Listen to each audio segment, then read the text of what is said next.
Chào bạn, có khán giả góp ý mình review cuốn sách của Yuval Noah Harari. Mình biết cuốn sách của ông ấy được bán ra rất tốt ở Việt Nam. Vì vậy, mình đặc biệt TikTok Sapiens, lịch sử loài người và Homo Deus, lịch sử tương lai. Mình tin rằng mình không cần giới thiệu hai cuốn sách này nữa. Chúng là rất nổi tiếng ở Việt Nam. Trong video hôm nay, mình sẽ không chỉ review hai cuốn sách này, cũng sẽ diễn giải một vấn đề mà ông Yuval đặc biệt đưa ra. Cụ thể là chúng ta làm công nghệ có thể đối phó thực thể của thuật toán bằng cái hành trình tâm hồn như thế nào. Hai cuốn sách của ông Yuval rất là dài. Tất nhiên, video của mình không có thể là đầy đủ nói hết nội dung của chúng.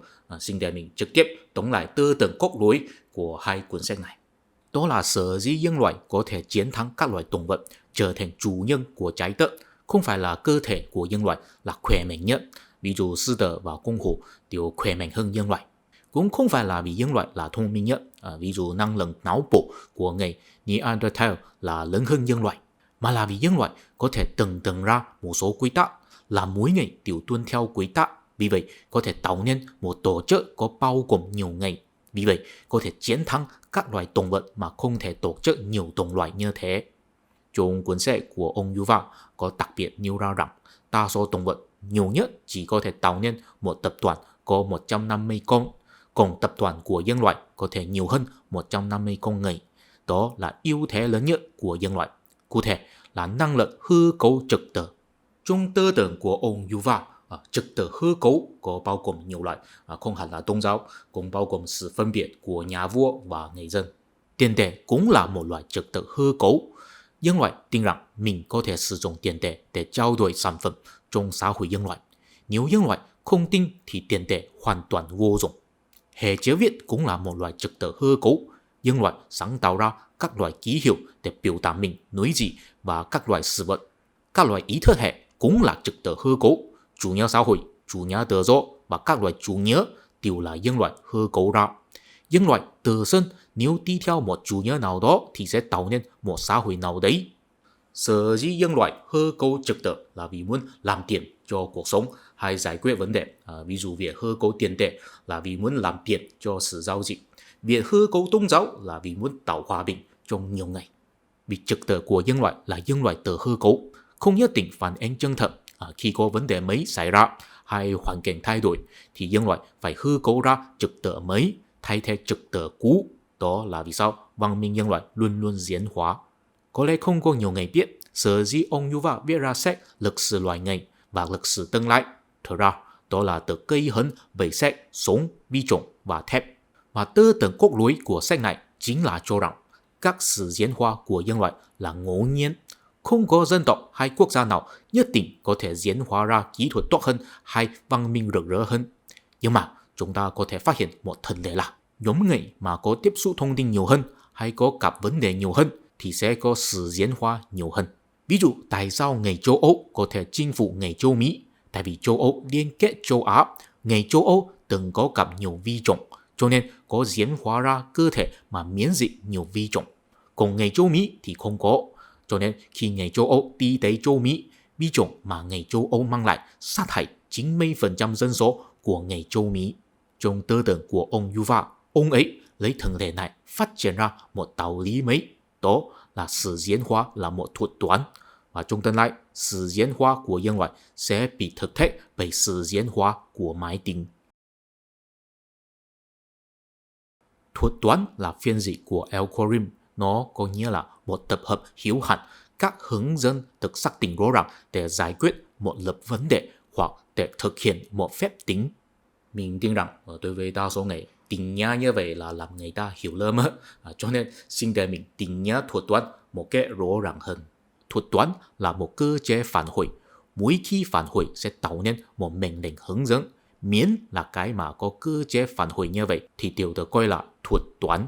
Cho nên trong tư tưởng ông Yuval, công nghệ cũng là thuật toán. Toàn văn minh nhân loại đều là thuật toán. Ví dụ khi công nghệ gặp vi trùng, phản hồi của công nghệ là công nghệ bị bệnh. Nếu may mắn thì sẽ tạo nên một mệnh lệnh hướng dẫn trong cơ thể là có thể chống cự vi trùng. Vì vậy, phản hồi ra một cơ thể mà miễn dịch vi trùng. Ví dụ khi công nghệ gặp chiến tranh, phản hồi của công nghệ là muốn kết thúc chiến tranh. Vì vậy, sáng tạo ra một tôn giáo đoàn kết giống nghề khác biệt. Tôn giáo là kết quả phản hồi của văn minh nhân loại, cũng là một mệnh lệnh hướng dẫn của văn minh nhân loại. Trong tư tưởng của ông Yuval, đa số thói quen, văn hóa, phong tục, trật tự hay khái niệm của nhân loại đều là một kết quả phản hồi với một vấn đề nào đó, không tuyệt đối đúng, cũng không tuyệt đối sai. Và sở dĩ có một số văn minh là phát triển hơn là vì cơ chế phản hồi của văn minh đó là tốt hơn. Chủ yếu là vì thông tin là thông suốt hơn, cho nên có thể phản hồi ra mệnh lệnh hướng dẫn nhiều hơn. Trong sách Lịch sử tương lai, ông Yuval chính là nói rằng lịch sử nhân loại giống như một hệ thống xử lý thông tin. Khi văn minh nhân loại có tiếp xúc nhiều thông tin và nhiều vấn đề, cho nên sẽ phản hồi ra các loại cách giải quyết. Vì vậy, hình thành các loại văn hóa, kỹ thuật và quy tắc. Và ông Yuval có đưa ra 4 biện pháp để nâng cao năng lực phản hồi của văn minh nhân loại. 1. Tăng thêm số lần của bộ vi xử lý thông tin. Cụ thể là tăng thêm dân số. Tại vì dân số càng đông thì càng có thể sinh ra nhiều thông tin. Ví dụ, một thành phố có 1 triệu người thì có thể sinh ra thông tin nhiều hơn một nông thôn chỉ có 100 người. Ông Yuval nói rằng biện pháp này là bắt đầu từ cách mạng nhận thức của nhân loại. Cụ thể là nhân loại tự từng mình thuộc về một sắc tộc và đoàn kết nhau. Vì vậy, đánh bại người Neanderthal và các loại động vật. 2. Tăng thêm số loại của bộ vi xử lý thông tin. Cụ thể là tăng thêm số loại chuyên nghiệp, làm xã hội có phân công cao, một chuyên nghiệp chuyên môn xử lý một loại thông tin. Sau đó, sự phản hồi của các chuyên nghiệp tổng hợp nhau và sinh ra mệnh lệnh hướng dẫn mà sáng tạo hơn. Ví dụ, xã hội công nghiệp có sinh ra thông tin nhiều hơn xã hội nông nghiệp, còn xã hội nông nghiệp có thể sinh ra thông tin nhiều hơn xã hội săn bắt. Ông Yuval nói rằng biện pháp này là bắt đầu từ cách mạng nông nghiệp của nhân loại. Vì có nhiều sản xuất, nhiều lương thực, cho nên có tạo nên xã hội phân công cao. Một số người chuyên môn lao động, nhưng có một số người không cần lao động, chuyên môn thống trị và chuyển giao kiến thức. 3. Tăng thêm sự liên kết của các bộ vi xử lý thông tin. Cụ thể là tăng thêm liên kết của các nhóm người hay các địa điểm. Ví dụ, mấy thành phố mà có cung đường thương mại liên kết nhau thì chắc là có thể sinh ra thông tin nhiều hơn một thành phố cô lập. Ông Yuval nói rằng biện pháp này là bắt đầu từ khi nhân loại phát minh hệ chữ viết và tiền tệ vào 5.000 năm trước. Vì có hệ chữ viết và tiền tệ, các vương quốc mà có văn hóa khác biệt đều có thể giao lưu với nhau. 4. Tăng thêm tự do lưu thông của liên kết. Cụ thể là làm thông tin ở chỗ này hay nhóm này có thể tự do lưu thông đến chỗ kia hay nhóm kia.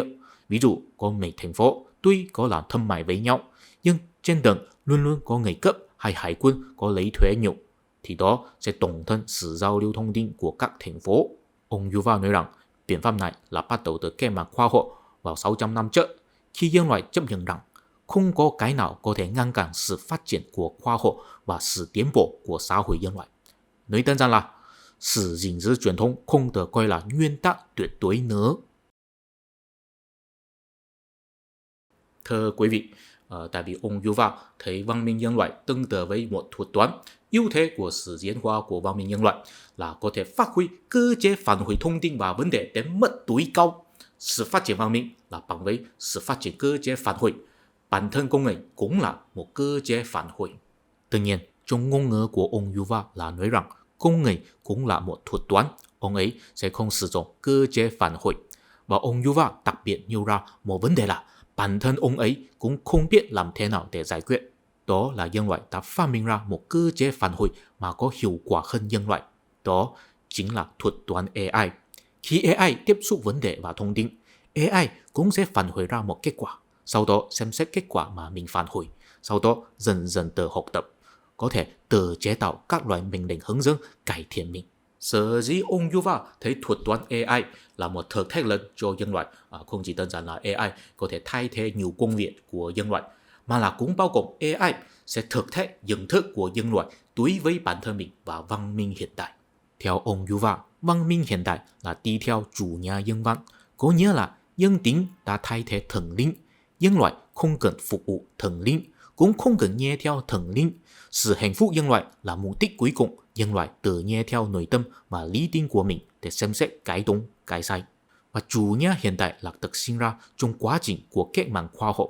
Nhân loại phát hiện mình có thể sử dụng khoa học để giải thích nhiều thứ, thậm chí có thể vạch trần những thần thoại của tôn giáo. Nhân loại cũng có thể phát minh ra nhiều kỹ thuật khoa học để giải quyết nhiều vấn đề, cũng không cần dựa vào sự bảo hộ của thần linh. Vì vậy, nhân loại nhận ra rằng tin vào thần linh là kém hơn tin vào năng lượng của nhân loại. Nhưng mà đối với ông Yuval, chủ nhà nhân văn, thật ra không có khác biệt gì với tôn giáo, đều là một niềm tin hư cấu của nhân loại. Tại sao sự hạnh phúc của nhân loại là mục đích cuối cùng? Tại sao khoa học chắc là cách giải quyết vấn đề? Đó thật ra đều là niềm tin mà nhân loại tự hư cấu ra. Khi nhân loại giữ nhiều gia súc trong lồng nho nhỏ và có thể sản xuất nhiều thịt, nhân loại có thể ăn nhiều thịt, có thể cảm thấy rất hạnh phúc. Nhưng đối với những động vật bị nhân loại nuôi dưỡng trong lồng nho nhỏ, cuộc sống của chúng là thảm khốc 100 lần hơn những động vật tự do ở hoang dã. Khi nhân loại phát triển ra các loại kỹ thuật năng lượng, nhân loại có thể hưởng thụ nhiều tiện lợi của các loại máy móc, nhưng cũng chế tạo ra nhiều sự ô nhiễm cho trái đất, có lẽ là làm vấn đề càng ngày càng lớn, không nhất định là có thể giải quyết vấn đề. 600 năm trước, nhân loại nhận ra rằng tin vào thần linh là kém hơn tin vào lý tính bản thân mình. Tại vì lý tính là cơ chế phản hồi hiệu quả hơn tôn giáo. Thế bây giờ, hai chúng ta lại, AI cũng có cơ chế phản hồi hiệu quả hơn lý tính của nhân loại. Thế con người nên tin vào lý tính mình hay là trực tiếp tin vào AI?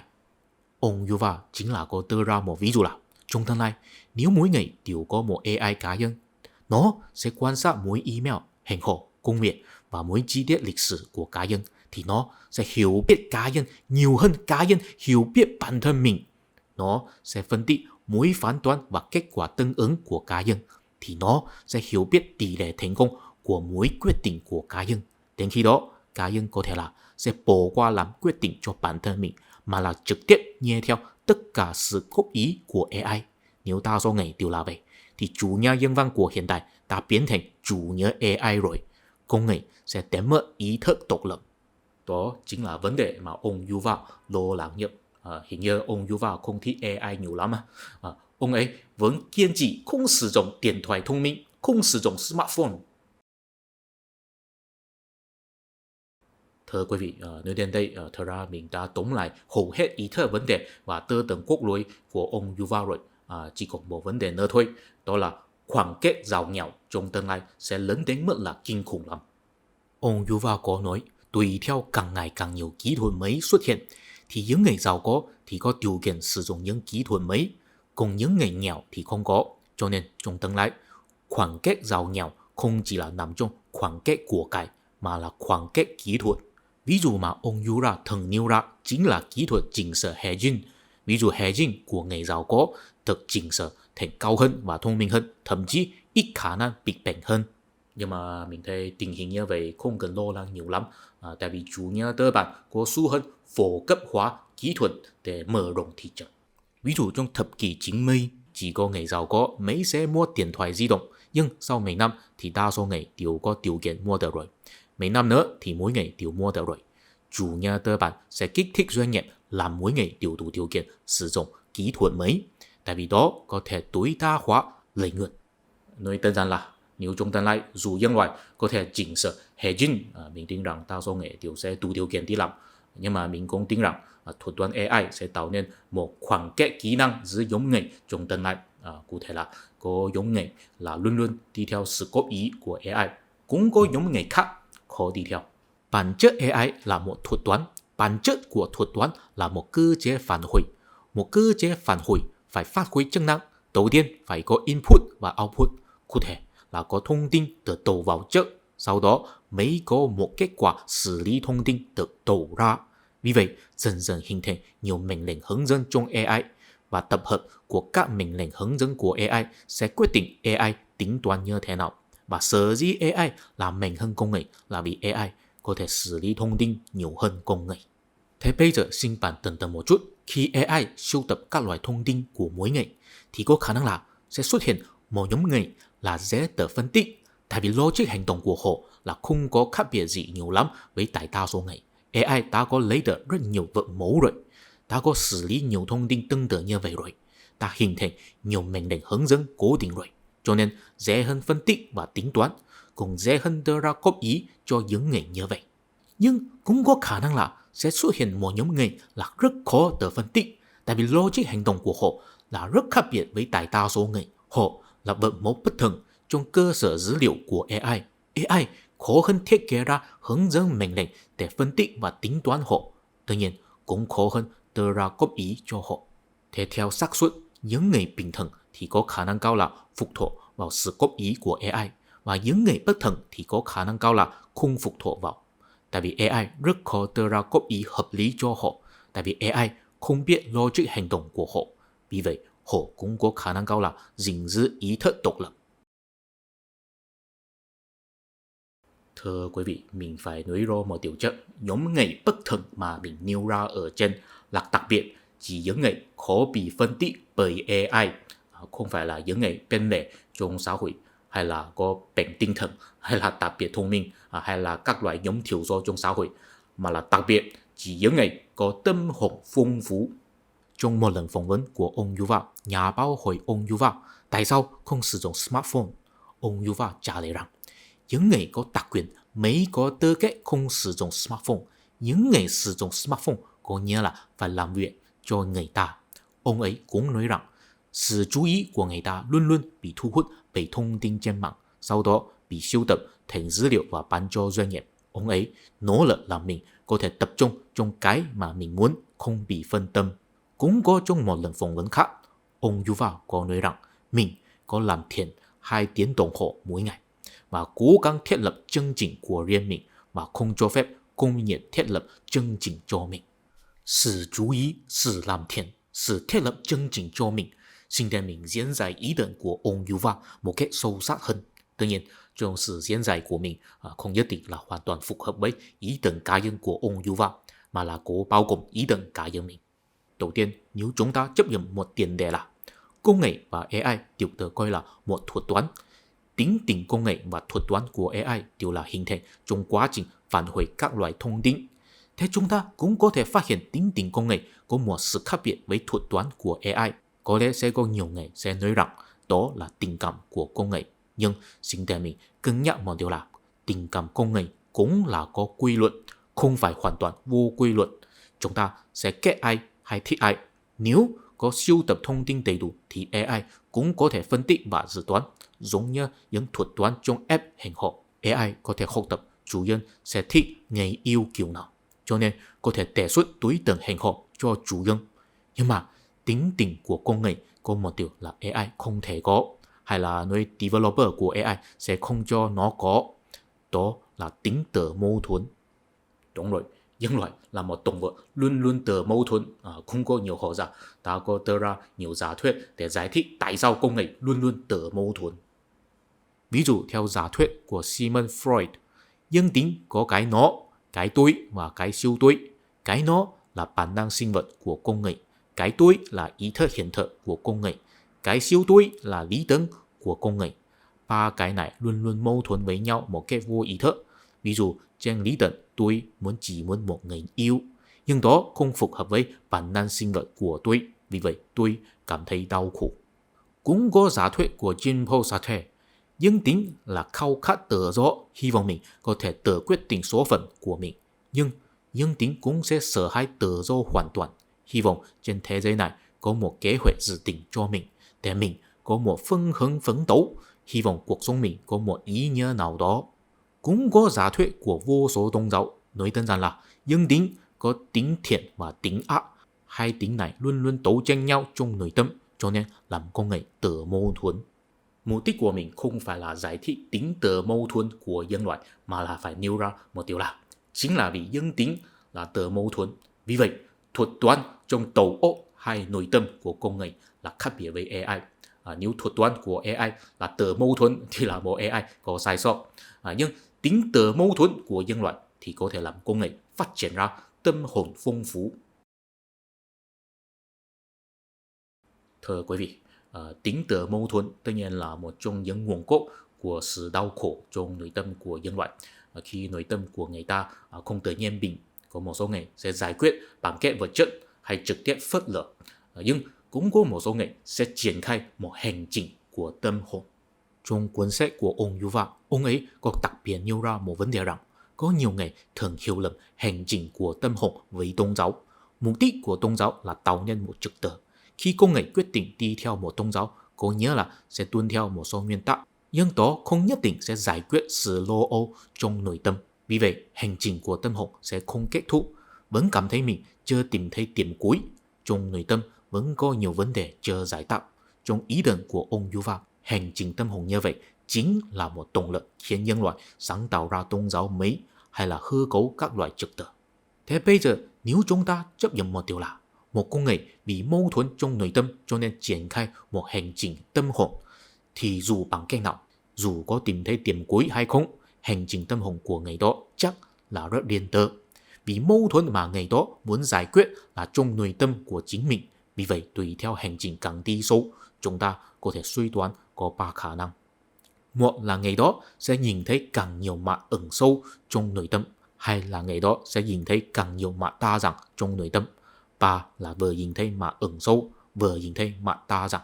Một người có nhìn thấy nhiều mặt ẩn sâu của chính mình thì tư duy của người đó sẽ tinh tế hơn và nhạy bén hơn.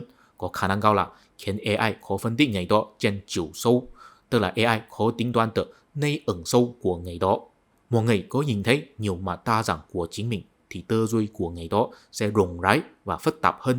Có khả năng cao là khiến AI khó phân tích người đó trên chiều rộng, tức là AI khó tính toán được người đó một cách toàn diện. Nếu tư duy của một người vừa tinh tế vừa phức tạp thì có thể được coi là một người có tâm hồn phong phú. Đó tất nhiên là khó bị phân tâm hay bị thao túng tâm lý bởi thông tin ở bên ngoài, dễ hơn gìn giữ ý thức độc lập mà khó bị giáp mối bởi AI. Thưa quý vị, đầu tiên mình phải nêu ra một điều trước.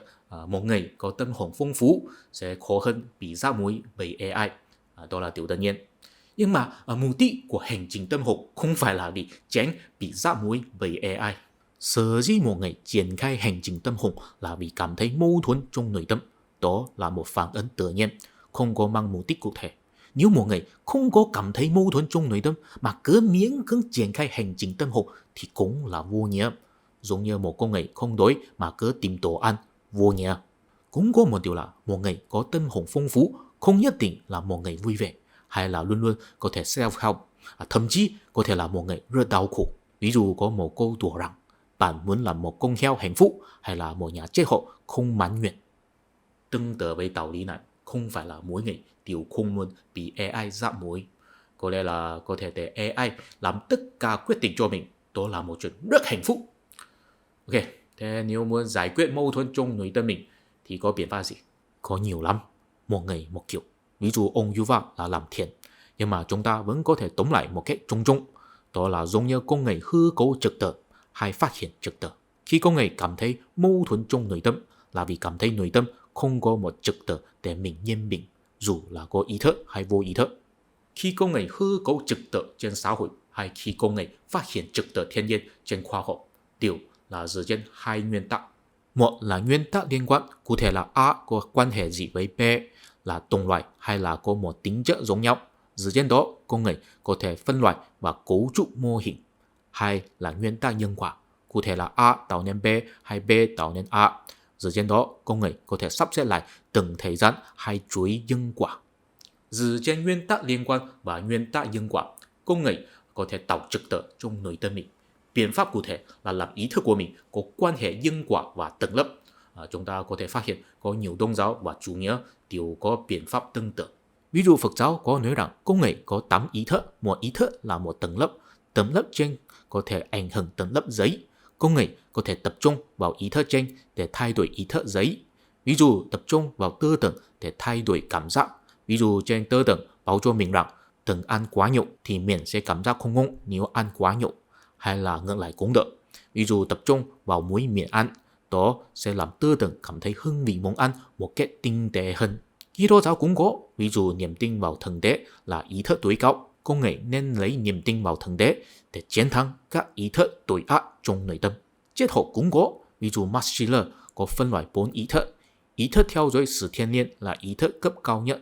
Sau đó là ý thức theo dõi chân lý, sau đó là ý thức theo dõi vinh quang, cuối cùng là ý thức theo dõi cảm giác.